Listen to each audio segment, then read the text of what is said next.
Njia nyingine ya kuweza kufikia mafanikio yako kirahisi ni kutokuomba au kupunguza kuomba ushauri kwa watu.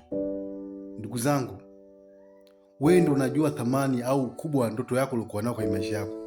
Unaweza kumwomba mtu ushauri wa biashara, kumbe mwenzako ana wazo ya kuwa yeye ndoto yake ni kuwa mfugaji, kwa hiyo akakupotosha.